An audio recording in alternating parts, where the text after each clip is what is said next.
Hey folks, real short video today because I saddled you guys with that 20-minute one last week. It's pretty simple concept as well, but one I think you will like.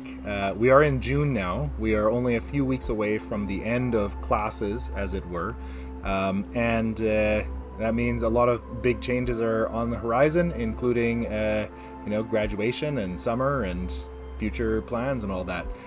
So last week we talked about the big Enlightenment project, and I'm excited to see what you guys are going to come up with for that.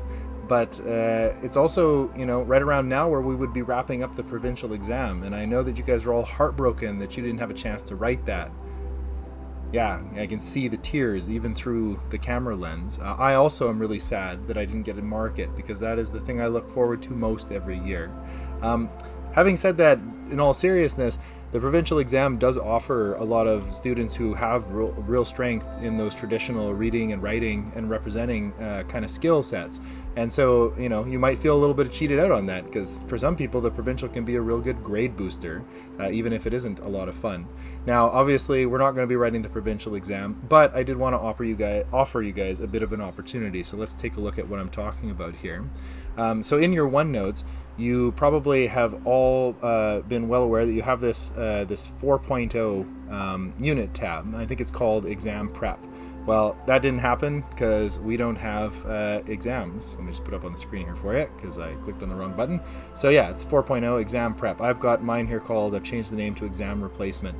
And what I'm going to do is I'm going to put some of the assignments and topics and things that we would have done in preparation for the provincial exam. I'm going to put them in here. But as this informational page says here, essentially, and you can read over the details a little closer on your own, but basically you can do any of these or none of them. It's completely up to you. But if you decide you want to complete these assignments, what I will do is take the grade on that assignment and replace one of your either missing assignments from previous parts in the course, or replace a grade if you do better on one of these assignments, because this is valuable stuff.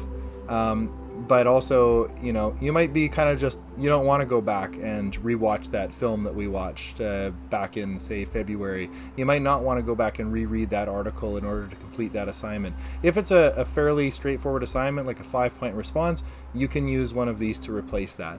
So these are going to be posted in here. I'll put in, at least 2 or 3 before, June is finished here.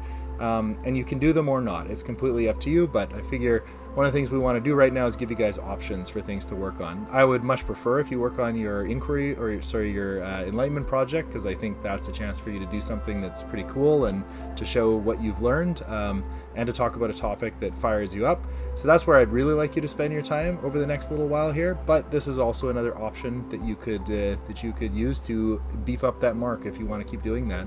In any case, we're less than 3 weeks to go now until the end of classes, so exciting times, guys. I hope you're all doing well. The first assignment, very briefly, we'll look in here. It's about visuals. I figured that's and not to say easy, because visuals can often be some of the more tricky ones, but there's a handout to take a look at.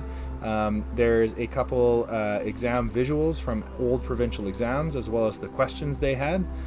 There's the rubric that we used as markers to mark it when we actually did this one.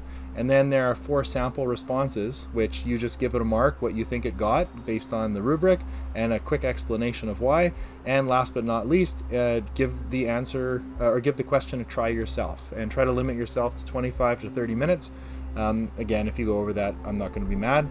But yeah, if you do a good job on this assignment, I can replace one of your lower assignments from the past with it.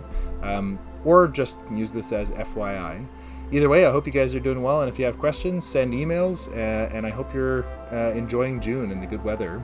Miss you guys lots, and exciting stuff. I've heard more news about graduation, and it seems like we're going to do the best we can, and it seems like they have some cool ideas. So hopefully you guys are excited about that as well, because you certainly deserve it.